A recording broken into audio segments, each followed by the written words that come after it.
여러분 안녕하십니까? 시사진단 이슈터치 진행을 맡은 아나운서 조서연입니다.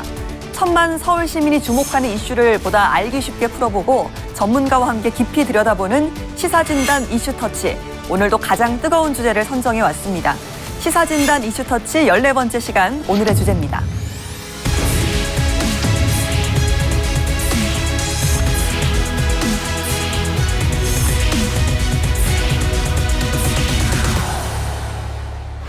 최근 서울 강서구에서 세입자 136명에게 298억 원 상당의 임대차 보증금을 갈취한 이른바 세모녀 전세 사기 사건이 있었습니다. 임대인이 분양 대행업자와 공모해서 일명 깡통 전세를 숨기고 임차인들에게 전세 사기를 벌인 일이었는데요. 늘어나는 깡통 전세로 피해가 커지자 정부는 전세 사기 피해 방지 방안을 발표했고 서울시 역시 깡통 전세 확산으로 인한 피해 최소화를 위한 대책들을 내놨습니다. 또한 서울시 민생사법경찰단은 깡통 전세 등의 전세 사기에 강력 대처하기 위한 관련 불법 중개 행위를 올해 말까지 집중 수사한다고 밝혔는데요. 오늘은 서울에 늘어나는 깡통 전세 현상과 이를 근절하기 위한 대책, 세입자 보호를 위한 정책까지 짚어보도록 하겠습니다. 네, 이슈의 쟁점을 풀어보는 이슈 플러스입니다. 서울의 깡통 전세 현상과 이와 관련한 대책에 대한 다양한 이야기들 나눠볼 텐데요. 명지대학교 부동산학과의 권대중 교수, 연세대학교 정경대학원 금융부동산학과 한문도 교수와 함께하겠습니다. 두 분 어서 오십시오. 안녕하세요. 네, 안녕하세요.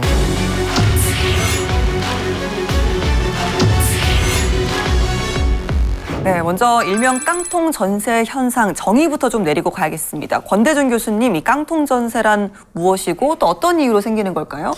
우선 깡통 전세는 그 전세 가격이 매매 가격과 비슷하거나 초월하는 거거든요. 엄밀히 말하면 이제 그걸 깡통이라고 하지만은 그 시장에서는 적어도 매매 가격 대비 전세가 비율이 80%가 넘는 경우를 깡통으로 봅니다. 이러한 현상은 이제 그 매매 가격에 대비 전세 가격의 상승률이나 하락률이 적게 떨어지기 때문에 그렇거든요. 예. 다시 말하면 전월세 가격의 상승률은 매매 가격의 선행지수입니다. 전월세 가격이 올라가면 수익률이 좋아지기 때문에 매매 가격이 올라가는데 반대로 매매 가격이 하락할 때 하락폭보다 전세 가격의 하락이 늦어집니다. 그래서 매매 가격과 전세 가격의 갭이 좁아지거든요. 이럴 때 이제 깡통 전세가 나타날 가능성이 높습니다. 예. 최근에 이렇게 깡통 전세가 나타나는 현상은 금리가 인상되면서 부동산 가격이 하락하기 때문에 그렇습니다. 알겠습니다. 최근 말씀하신 것처럼 부동산 시장에서 이런 깡통 전세가 늘면서 문제들도 계속해서 발생을 하고 있습니다. 한 교수님, 이렇게 부동산 시장에서 깡통 전세가 늘어난 이유를 좀 짚어볼까요? 이 자기 돈 갖고 전세 보증금을 내는 분들이 있지만은 한 6년 전부터 정부에서 전세대출 제도를 이제 확대하면서 그거를 활용한 분들이 많습니다. 그리고 코로나 시기 전부터 저금리 시대였잖아요. 그러니까 비용 부담이 월세보다 적다 보니까 전세대출을 많이 쓰신 거예요. 그러니까 전세대출의 이제 한도가 중요한데 전세대출의 한도가 지금 공시가격의 150%까지 되었습니다. 그러니까 연립 빌라 같은 경우에는 또 실제 매매 가격 사례 같은 것이 투명하지가 못하잖아요. 아파트보다.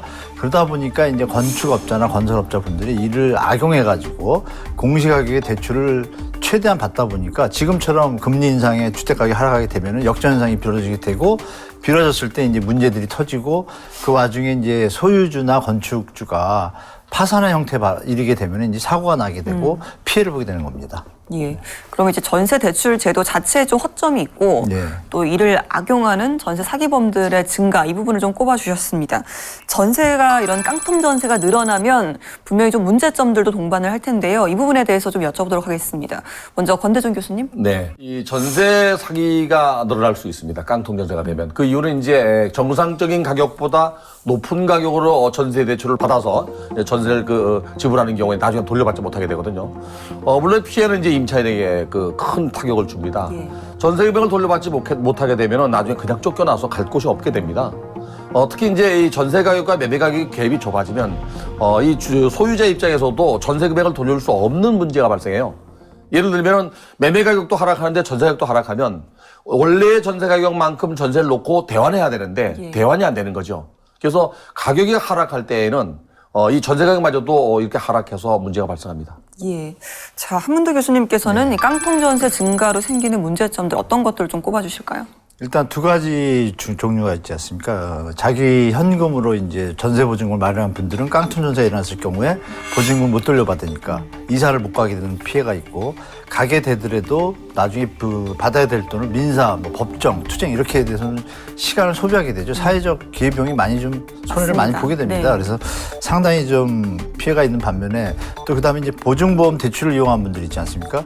이런 분들은 일단은 정부에서 전세 보증보험 대출을 해줬지만 나갈 때 바로 돈을 못 받는 경우가 많으니까 날짜를 못 맞춥니다. 이사 날짜를. 그러면서 이제 여러 가지 이사의 어떤 스케줄이 이제 바뀌어지면서 좀 본의 아닌 피해를 보게 되고, 두 번째는 이제 이 전세 보증금에 대한 이제 피해가 일어나면 그 보증금을 정부에서 일단 세입자한테 돌려준 형태지만 그 피해액은 누가 이제 손해를 메꿔야 되지 않습니까? 근데 그 돈이 뭐냐면 국가의 세금입니다. 세금인데 이게 2015년부터 진행이 됐는데 16년, 17년 이때는 얼마 안 됐습니다. 그 피해가 한 30억, 뭐 40억 수준이었는데 이게 이제 18년, 19년 주택 급등기에 이제 전세 대출이 이제 활성화되면서 액수가 뭐 3천억, 4천억 됩니다. 작년, 재작년이. 작년만 해도 5,790억. 1조 5천억이 넘어가요. 이게 다 국민 세금이 투입이 된 겁니다. 그러니까 이 부분에 대해서 정부가 뭔가를 잘못했다는 얘기죠. 국민 혈세가 다 나가는 돈이지 않습니까? 그러니까 이런 부분에 대한 문제들이 국민 세금이 탕진되고 있다. 그러니까 제도에 허점이 있다는 게 이제 증명이 된 거지 않습니까? 그러면 이거는 빨리 고쳐야 되는데, 이번 정부에서 그나마 여러 가지 대책을 던진 걸로 알고 있는데, 제가 볼 때는 이런 문제들이 해결되기 위해서는 현재 던진 대책 외에도 좀 근본적인 것들이 더 추가될 거라고 좀 보고 있습니다. 예.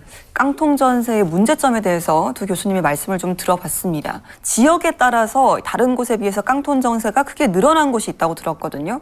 이렇게 좀 특정 지역에 깡통 전세가 늘어난 이유 어떻게 볼 수 있을까요? 한문도 교수님. 그러니까 특히 이제 강동구가 88.7%입니다. 전세가 비율이 어마어마하죠. 강서구가 86.4%, 관악구가 85%. 강북구가 80%, 수도권이 평균이 83%입니다. 네. 그러니까 수도권이 지금 주택 가격이 지금 내려가고 있지 않습니까? 그러니까 이런 현상이 어디나 벌어질 수 있는 상황이 지금 존재이기 때문에 앞으로도 이 피해가 더 많아질 겁니다. 중요한 것은 앞으로 할 것은 이제 정부가 대책을 넣어서 막겠다고 했지만 현재 벌어지는 것들에 대해서 대책도 또 따로 마련해야 되는데 그 부분은 좀 빠졌습니다. 그래서 제가 볼 때는 이렇게 전세 가격이 높은 곳들 지역에서는 그 세입자분들이나 뭐 이 시청하시는 시청자분들 입장에서는 신속하게 어떤 조치를 취하는 것이 좋습니다. 여러 가지 뭐 다른 뭐 담보를 받든지 주인한테 미리 설정하든지 확인한다든지 하셔야지, 그냥 무방비로 계시다가 역전돼 가지고 전세 보증금 돌려달라고 할 때 못 돌려주면 여러 가지 피해가 있잖아요. 좀 예비를 하시는 게 좀 좋을 것 같습니다. 뭐 빌라, 다세대 주택, 오피스텔 같은 경우는 아파트보다 시세를 좀 정확하게 파악하는 것이 좀 어려운 부분, 이런 것들도 좀 깡통 전세 급증에 영향을 미쳤고요. 이런 저층주택이 많은 지역에 깡통 전세가 급증했다, 이런 분석도 있습니다. 이렇게 좀 깡통 전세가 늘어나면서 세입자들의 피해도 막심한 상황입니다. 그래서 정부가 최근 임차인 재산 보호와 또 주거 안정을 위한 종합 대책을 발표했는데요. 여기에 깡통 전세 근절을 위한 대책도 포함이 됐다고 볼 수 있겠습니다. 자, 그럼 권대중 교수님께서 이 깡통 전세와 관련해 이번 정부 대책의 주요 내용에는 좀 어떤 것들이 포함되어 있는지 설명을 좀 해주실까요?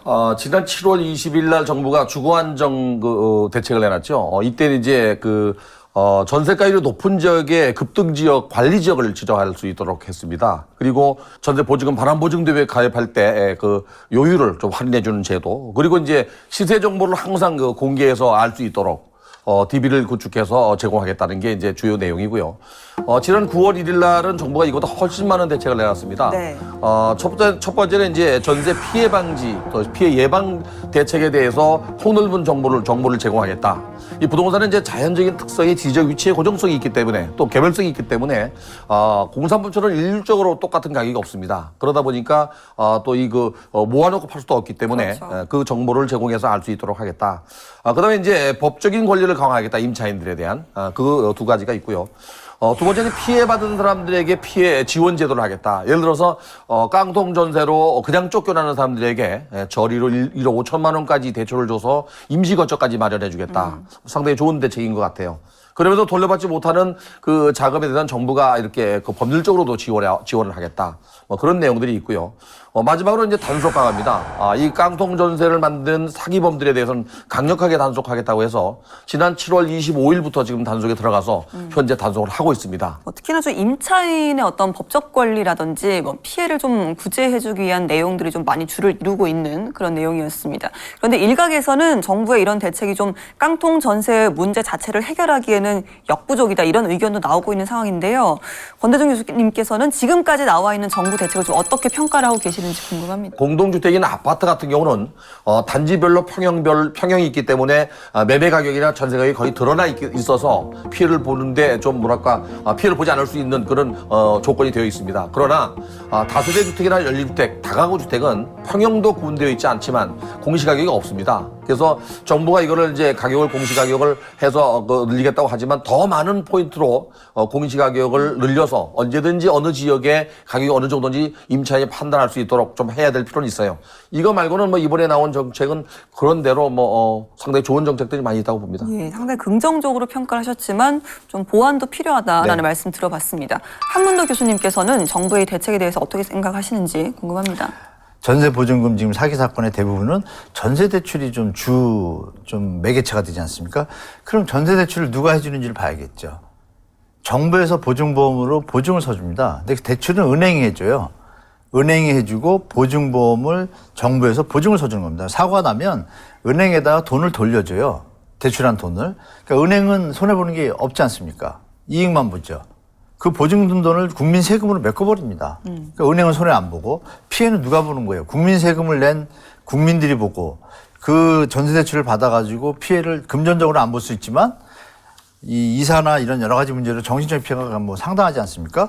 그럼 애초에 전세 대출을 할 때 정확하게 해주면 되죠. 간단합니다. 아까 우리 교수님께서 말씀하셨지만 감정평가 기준에 관한 법률 뭐 여러 가지 보면 비교 사례 뭐 수익환원법 여러 가지가 있습니다. 거래가 없더라도 수익환원법이나 이걸 계산하면 적정 가격에는 가격이 나와요. 그럼 적정 가격보다 경매 가격으로 갔을 때 우리가 경매를 하게 되면 통상 시세보다는 10에서 20% 저렴하게 사지 않습니까? 그러면 기준을 갖다가 경매 가격 기준으로 해도 기준이 나오죠, 벌써. 그럼 그 기준에 대해서 그럼 거기보다 많은 대출하면 사고가 나겠죠. 적게 하면 되겠죠. 그럼 얘기가 끝납니다. 현재 지금 정부가 빌라 연립에 대해서 150%까지 공시가격에 150%까지 대출이 가능하게 해놨어요. 그거를 요번 발표 때 다른 좋은 제도들과 함께 생색내느라고 140%로 줄이겠다고 합니다. 그러면 애초에 그걸 100%로 줄이면 무슨 문제가 있습니까? 갑자기 전세입자들이 뭐 길거리 나앉지 않잖아요. 그러면 원천적인 사고 날 거를 막을 수 있는 핵심이 있는데 이거는 놔두고 나머지 부분들만 줄기차게 나열했습니다. 그런데 제가 드릴 말씀은 그거죠. 이것이 된 상태에서 이 요번에 던진 대책이 합쳐진다라면 완벽하게 우리 세입자 무주택 임차인들 취약계층을 막아줄 수 있다. 그런데 이것이 빠졌다. 그래서 제가 볼 땐 이거는 좀 이빨 빠진 호랑이라 그럴까요? 그런 대책밖에 안 된다. 예. 다시 한번 더듬어서 그러면 손해가 났으면 은행도 이익만 볼 게 아니라 손해를 부담받아야죠. 이런 부분은 전혀 없습니다. 이런 부분에 손을 대는 게 없이 여전히 그 변죽 때리기 형식의 어떤 대책만 나왔다고 저는 판단합니다. 대출 금액의 한도를 좀 최대한 조절을 해야 된다. 이게 좀 가장 핵심이다라는 말씀을 좀 해주셨습니다. 정부뿐만 아니라요. 서울시에서도 정부의 전세 사기 피해 지원센터 또 자가진단 안심전세 애플리케이션 출시에 발맞춰서 관련 정보 제공 또 제도 정비 등에 나서겠다고 밝혔습니다. 무엇보다도 사실은 이 피해자 발생을 막을 수 있는 예방책이 중요할 텐데요. 그러면 권 교수님, 깡통 전세 피해 예방을 위해서 필요한 부분 좀 어떤 것들이 있을까요? 그 깡통 전세의 피해자가 거의 60% 이상이 그 생애 최초 주택 구입자처럼 청년과 신혼부부입니다. 이 젊은 사람들이 그 경험이 없기 때문에 이제 그 많이 당하는데요. 정보의 제공을 충분히 해준다 그러면 피해를 많이 예방할 수 있거든요. 특히 이제 그 임차인 당사자도 노력을 또 해야 됩니다. 전세를 들어가는 물건에 전세 가격이 매매 가격 대비 70% 이상 넘어가면 안 됩니다. 그 70%라는 것은 선수의 채권을 모두 합친 것과 전세 보증금이 70% 넘어가면 나중에 경매가 들어갈 때 원금 보전이 안 될 수 있습니다. 그 이유는 서울중앙지방법원 관할 6개 지역, 중앙법원부터 동서남북 지원과 의정부 지원은 한 번 유찰될 때마다 최초 법원 경매 평가에서 20%가 떨어집니다. 두 번만 떨어져도 64% 떨어져서 원금이 손실됩니다. 70% 넘으면. 의정부 지원까지 그런데 그 수원지방법원 관할은 수원지방법원, 평택, 이천, 여주, 그다음에 이제 성남은요 30%가 떨어집니다. 1억이 바로 7천만 원 되버려요. 그래서 70% 넘지 않는 범위 내에서 계약할 수 있도록 발품을 팔더라도 물건을 찾아야 되고요. 물건을 찾았다면은 적어도 소유자와의 계약을 해야 됩니다. 대리인이 계약을 했다면 인감증명부터 꼼꼼하게 챙겨봐야 되고요. 그리고 계약 전에는 등기부등본을 띄워서 선수의 채권이 얼마나 있는지 확인해봐야 됩니다. 이제까지는 계약 당일날 밤 0시부터 효력이 발생하지만 이번에 정부가 발표한 것은 당일날 계약하자마자 효력이 발생합니다. 그 이유는 계약을 했는데 오늘 설정이 되게 되면 나는 내일부터 효력이 발생하기 때문에 선수의 채권은 제가 이수지가 돼서 보호를 못 받을 수 있습니다. 이번 정부가 그런 이제 당일날로 끌어올렸거든요. 또 한 가지는 이제 그 물건의 하자에 대해서 그 여러 가지 그 선수의 채권뿐이 아니라 저당권뿐이 아니라 들어있는 임대 금액도 합산해야 됩니다.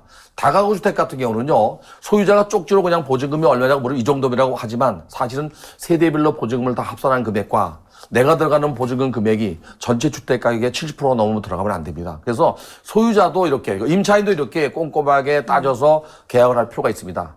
마지막으로 이제 계약을 한 이후에 전세 보증금 반환 보증 제도에 가입할 수 있어야 됩니다. 그래서 나중에 보호를 받을 수 있다면 최소한 그 권리를 보호할 수 있지 않겠나 그런 생각이 듭니다. 예, 정보 제공, 또 소유자와 임차인의 노력, 또 전세 반환 보증금 제도 좀 꼽아주셨습니다. 한문도 교수님께서는 피해 예방책 어떤 것들이 있을까요?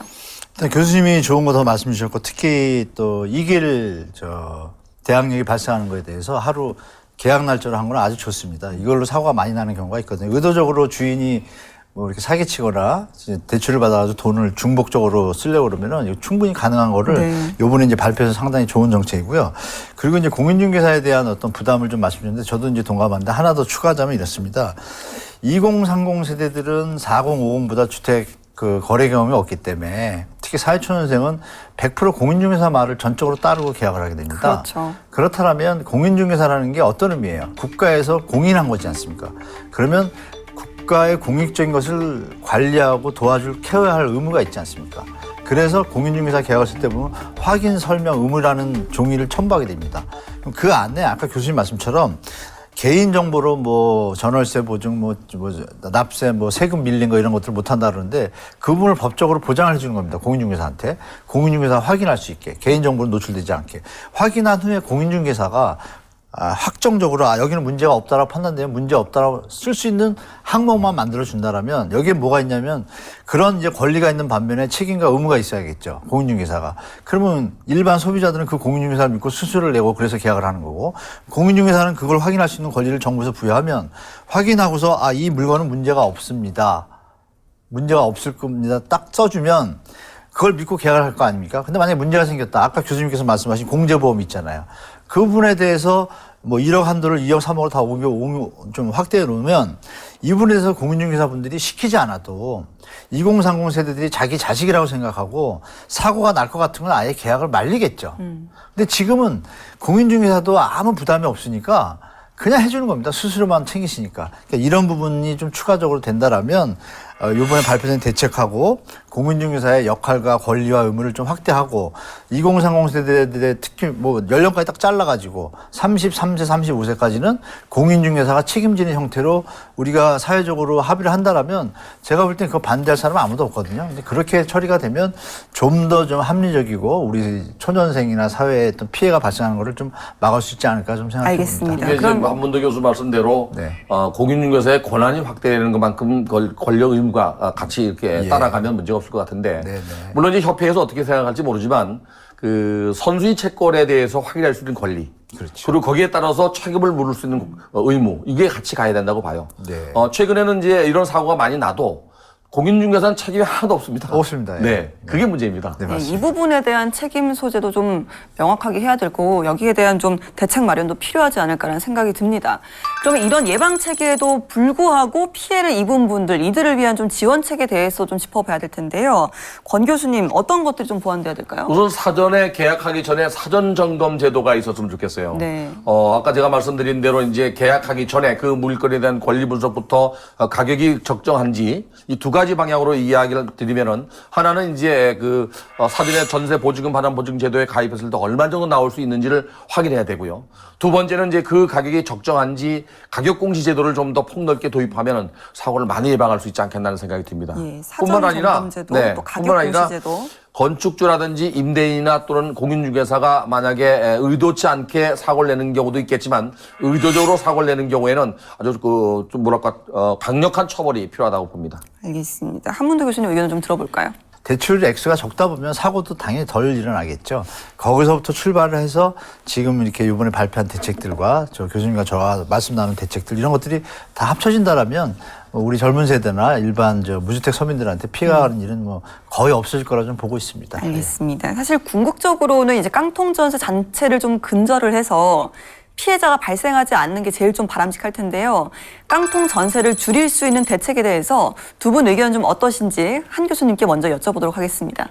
전세 보증금이 이제 높을 때 매매 가격을 우리가 이제 가짜 허위로 이렇게 공인중개사 일부 특히 일부 공인중개사분들하고 건축업자하고 짜고서 일부러 허위 거래를 신고를 하고 뭐 이런 일로 매매 가격을 높여놓고 대출을 받고 이런 게 이제 비일비재합니다. 그리고 원인은 결국은 전세 대출에서 나오는 거거든요. 그래서 전세 대출이 없어야 되는데 우리 서민의 어떤 레버리지나 또 필수적인 생활을 위해서 또 필요하지 않습니까? 그래서 이 부분을 원래 그러니까 어떤 것이 정책을 행했을 때 그 결과가 선하지 않으면 의도는 선하지만 선하지 않으면 그걸 없애야 되지 않습니까? 그럼 제 말은 뭐냐면 전세대출 제도를 원천적으로 다시 한번 검토해야 된다. 그러고 나서 이제 자기 돈으로 하는 분들, 그분들의 경우에는 피해 대책에 대해서 이미 정부에서 아까 발표하신 내용들을 보면 충분히 좀 되어 있거든요. 그런 경우에는 이제 뭐 이미 되어 있기 때문에 되는데 애초에 벌어지는 어떤 전세대출로 인한 사기 이 부분에 집중하면 좀 좋겠다라는 생각이 듭니다. 네, 전세대출 제도 자체에 대한 좀 원천적인 검토가 필요하다라고 하셨습니다. 네. 권대중 교수님.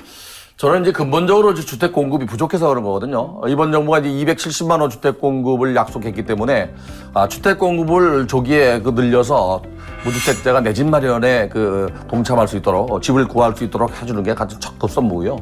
두 번째는 그 전 단계의 징검다리인 임대주택, 소위 민간임대나 공공임대주택을 빨리 늘려야 됩니다.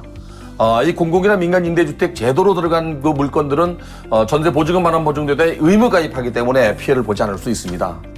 마지막 한 가지는 이제 만약에 깡통 전세를 피해를 봤다면 전세 보증금처럼 1억 5천씩 이렇게 저리로 줄 게 아니라 전 재산을 잃어버렸잖아요. 그럼 그들이 다시 일어날 수 있는 제도적 장치가 필요하고요. 특히 이제 저소득층에게는 주택 바우처 제도를 늘려서라도 뭐 월세를 대납하더라도 지금 현재 10만 원에서 한 20만 원 사이를 좀 지원하고 있는데요. 이걸 좀 확대할 필요가 있지 않겠나. 결국에는 주택 공급 문제인 것 같습니다. 네. 알겠습니다. 자, 지금까지 서울의 깡통 전세 현상 또 세입자 보호를 위한 정책에 대해서 짚어봤습니다. 명지대학교 부동산학과 권대중 교수, 연세대학교 전경대학원 금융부동산학과 한문도 교수와 함께했습니다. 두 분 고맙습니다. 네, 고맙습니다. 네, 앞으로도 추가적인 금리 인상과 부동산 시장의 위축이 이어질 거란 전망도 있는 만큼 깡통 전세의 증가세를 잡는 것이 중요해 보입니다. 사회 초년생을 비롯한 서민들의 피해를 최소화할 수 있는 지원책, 그리고 깡통 전세를 근절할 수 있는 대책의 보완과 또 악질적인 임대인 처벌 등의 촘촘한 제도 보완과 실현을 기대해 보도록 하겠습니다. 시사진단 이슈터치 오늘 준비한 순서는 여기까지입니다. 다음 시간에도 많은 시청 바랍니다. 함께해 주신 여러분 고맙습니다.